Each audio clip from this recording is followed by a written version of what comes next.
All right, we're back in the CI kitchen cooking up a storm. Yes, Jacob Dickey has been sharing his Mama Dickey meatloaf recipe. Is it safe to say this is hers? This is not her recipe. But she did like to make She meatloaf. kind of made meatloaf, and I wanted to make it the way I like it, and so I came up with this recipe. This is actually my recipe. Oh, okay. Mom gets a lot of credit, but she ain't getting this credit. Okay, what's the difference between yours and hers? Hers has a little more ketchup on it. I'm not a big fan of ketchup on my meatloaf, and that's why I like the mix of the brown sugar and the Worcester sauce.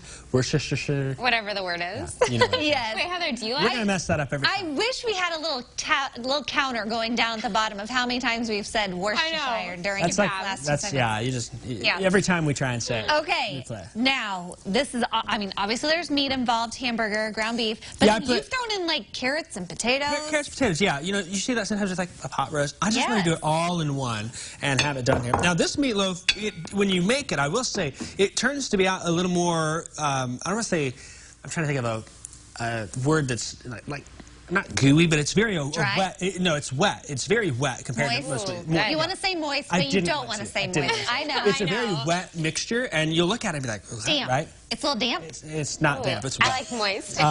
It is got a lot of moisture in there, and that moisture is then transitioned. You see the juice that I've got in there. So sometimes it'll fall apart pretty easily. I have a feeling this one's going to fall apart. That would make a good, like, gravy if you had, like, a little side of, like, potatoes or something. Or if you just put a pot roast in there, right? Well, yeah. Okay, so we're going to get some slices of this. You're right. That is moist. It is very, but I love that flavor.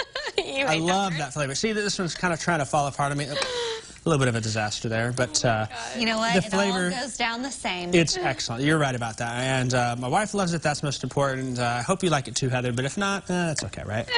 There you go. You want me to put some potatoes next to it too? No. That's good. That's good. Let's get back to the view. Okay. There you go. All right. Thank you. That is a big helping there. Big helping. This is comfort. Here's mine. Okay, so do you put anything with it, or you just eat it like this? Say it again. Do you put anything with this, like Just eat it like that. sauce? Nothing else? Take a bite. What do you think, Heather? Wait, this has breadcrumbs, right? It does have some Okay, bread. I have just a little range. Can you do a carrot? I don't know. That's She okay. doesn't What want do you carrots? think, Heather? I haven't tried the meatloaf part yet. I will say, growing up, meatloaf was not my favorite, so I'm kind of nervous. Me neither. I was never a huge fan of it, and that's why I really like this one, because it's. Oh, I just spilled it on the iPad. You're That's welcome, right. whoever has this next. Meatloaf-y.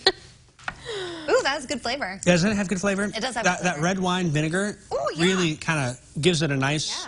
It's a little sweet, but it's just got a lot of flavor that carries throughout it. And you know, if it's a little bit, if you want it to thicken up a little bit more, you can add more breadcrumbs. I don't want it to be like a slice of meat. I want it to taste like meat. You know, look like, you know what I'm trying to say. Yep. Yeah. I think that You it feel it? looks You good. take a It bite? doesn't look dry, which I This is dinner for me and my wife tonight. We've been so busy here in the Weather Center.